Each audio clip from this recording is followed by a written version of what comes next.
Hello student, आज का question 1.21 है एनसीईआरटी।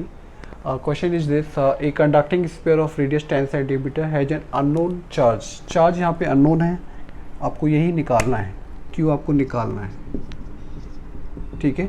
एंड इलेक्ट्रिक फील्ड आपको गिवन है, हाउ मच 1.5 इंटू 10 की पावर 3 न्यूटन पर coulomb. And what is the net charge find out करना है। और पॉइंट्स फील्ड कहाँ है, पॉइंट्स रेडियली इनवर्ड, तो ये नेगेटिव चार्ज की वजह से है। तो देखिए, और आर हमें दिया है 10 centimetre, radius of the sphere 10 centimetre, तो इसको मीटर में कन्वर्ट कर देते हैं। एंड कैपिटल आर, जहाँ पे हमें फील्ड दिया, जिस पॉइंट पे फील्ड दिया है उसकी रेडियस हमें दी हुई है 20 सेंटीमीटर। तो हम जानते हैं ई इक्वल्स टू कितना होता है, किसी 1/4 पाई एप्सिलॉन नॉट के Q upon R square. R यहाँ पे कैपिटल लेंगे क्योंकि जिस पॉइंट पे निकालना है। अब देखिए, इसकी वैल्यू 9 इंटू 10 की पावर 9 होती है, इंटू क्यू हमें निकालना है, आर हमें 20 इंटू 10 की पावर -2 का होल स्क्वायर कर देंगे। ई अब आपको दिया है 1.5 इंटू 10 की पावर 3। तो देखिए, क्यू निकालना है, तो ये आएगा यहाँ से क्यू इक्वल्स टू 1.5 इंटू 10 की पावर 3 इंटू 20 का स्क्वायर कितना हो जाएगा 400 इंटू 10 की पावर -4 अपॉन में 9 इंटू 10 की पावर 9।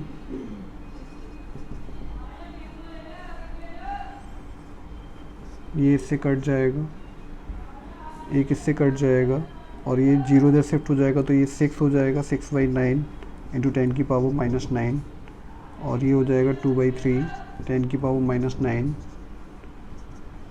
0.667 10 की पावर -9।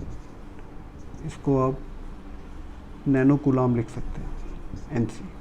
तो ये पहला आंसर इसका हो जाएगा। अब देखिए, दूसरा क्वेश्चन ये है, क्वेश्चन नंबर 1.22। 1.22 में आपको a uniform charge conducting sphere of radius आपको 2.4 मीटर डायमीटर है, जिस सरफेस चार्ज डेंसिटी आपको दी हुई है।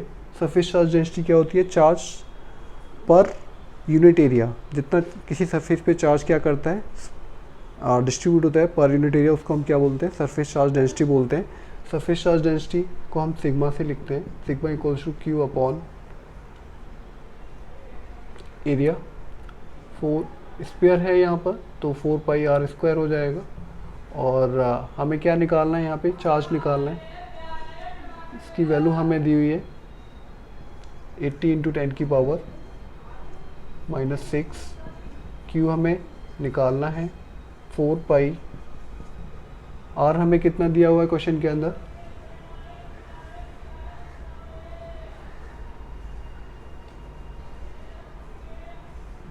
टू 2.4 का आधा करेंगे तो आ जाएगा 1.2 का स्क्वायर। तो ये यहाँ से आ जाएगा Q इक्वल्स टू 80 इंटू 10 की पावर -6 इंटू 4 पाई इंटू 1.2 का स्क्वायर हो जाएगा 1.44। और देखिए, यहाँ पर ये हो जाएगा 8 इंटू 10 की पावर -5 इंटू 4 इंटू 22/7 इंटू 1.44।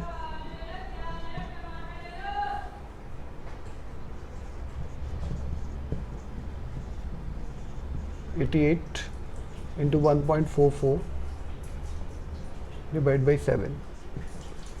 तो इसको मल्टीप्लाई करेंगे तो ये आएगा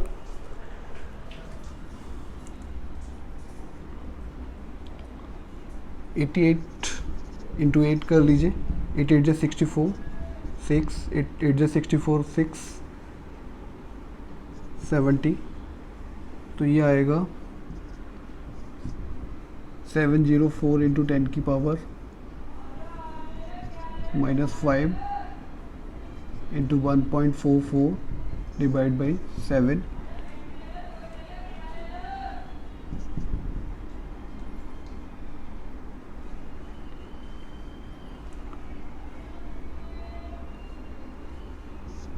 जब इसको मल्टीप्लाई करेंगे तो charge will be around 704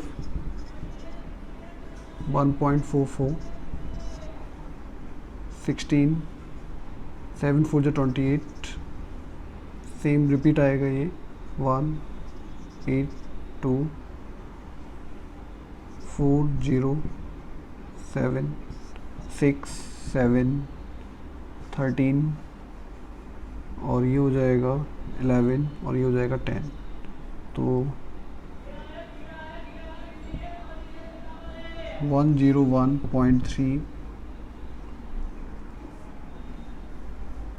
1013.76 divide by 7 into 10 की पावर -5। जब इसको डिवाइड करेंगे तो answer will become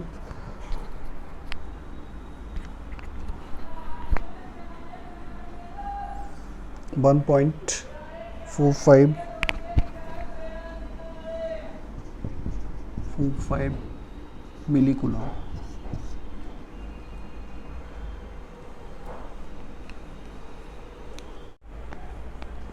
Hello student, question number 1.25 NCERT. An oil drop of 12 excess electrons is held stationary under a constant electric field. अब यहाँ पे stationary है, यहाँ पे ऑयल ड्रॉप क्या है, स्टेशनरी है, तो इसका मतलब वेट ऑफ द ड्रॉप नीचे लगा होगा, तो इसको बैलेंस करने के लिए कोई ऊपर फोर्स रहा होगा, तो F इक्वल्स टू क्या होता है QE। तो ये फोर्स इसको क्या कर रहे हैं, बैलेंस कर रहे हैं, क्योंकि stationary under the constant electric field of this in Millikan oil drop experiment the density of ये and estimate the radius of the. तो ड्रॉप्स कितनी हैं, 12 ड्रॉप्स हैं यहाँ पे, और 12 ड्रॉप्स मिलके एक बड़ी ड्रॉप बना रही हैं। 12 एक्सेस इलेक्ट्रॉन, सॉरी इसके अंदर 12 इलेक्ट्रॉन्स हैं, तो यहाँ पर हो जाएगा, जिससे ये इस ड्रॉप के अंदर 12 इलेक्ट्रॉन्स हैं और weight of the drop will downward and this will be equated by the electric force F equals to QE। तो यहाँ पर आप लिख सकते हैं F equals to QE equals to mg। m कितना होता है, डेंसिटी इक्वल्स टू हम जानते हैं मास अपॉन वॉल्यूम, तो यहाँ से m आ जाएगा density into volume. Density rho ही रहने दीजिए, वॉल्यूम क्योंकि स्पेरिकल है तो 4/3 पाई आर क्यू ऐसे लिख सकते हैं। तो यहाँ पर m की जगह ये जाएगा, तो m आ जाएगा आपके पास 4/3 पाई आर क्यू रो, ये आप यहाँ पे डाल दीजिए।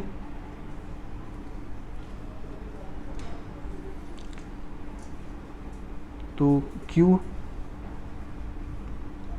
इलेक्ट्रॉन है, तो यहाँ पर हमें कितने इलेक्ट्रॉन्स हैं, 12 हैं, तो n बराबर 12 लेना पड़ेगा, तो ये हो जाएगा 12 into E into electric field equals to mg। तो यहाँ से m की ये 12 e कैपिटल E m की जगह डाल सकते हैं 4/3 पाई आर क्यू रो g। हमें क्या निकालना है, रेडियस ऑफ द ड्रॉप निकालना है, तो ये इधर जाएगा 36 e कैपिटल E अपॉन में 4 pi rho g equals to R cube. अब देखिए यहाँ से क्या करना होगा, हम यहाँ से यदि क्यूब रूट लेंगे तो यहाँ से r की वैल्यू आ जाएगी, r इक्वल्स टू आ जाएगा 36, ये इसको 9 टाइम कट करेगा,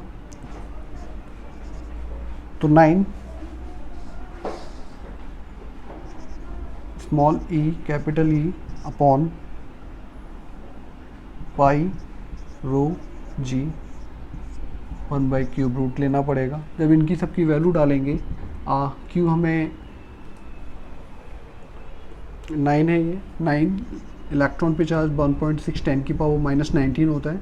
इलेक्ट्रिक फील्ड आपको क्वेश्चन के अंदर दिया हुआ है 2.55 इंटू 10 की पावर 4 अपॉन में पाई नंबर है 3.14। डेंसिटी ऑफ द ड्रॉप आपको दी हुई है 1.26 ग्राम पर सेंटीमीटर क्यूब है, इसको कन्वर्ट करना पड़ेगा।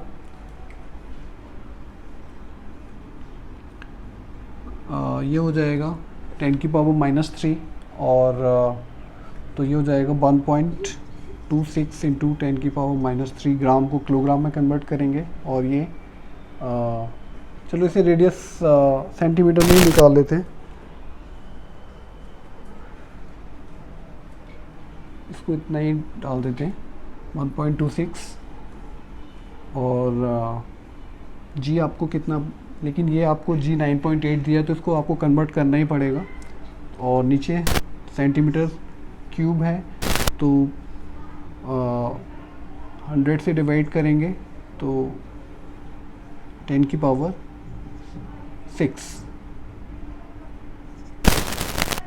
क्योंकि सेंटीमीटर है नीचे, सेंटीमीटर को मीटर पे कन्वर्ट करने के लिए हम डिवाइड करते हैं 100 से, तो वो 100 ऊपर चले जाएंगे तो आपका आ जाएगा 1.26 इंटू 10⁻³ इतना आ जाएगा। तो इसको यहाँ पे डाल दीजिए और taking cube root of whole thing, तो आंसर विल कम अराउंड, ये तो बड़ा है काफ़ी, सॉल्यूशन करना पड़ेगा इसका, तो सीधे आंसर लिख देता हूँ इसका 9.81 इंटू 10⁻⁻4 mm। ये मुझे याद है इसलिए इतना आ जाएगा।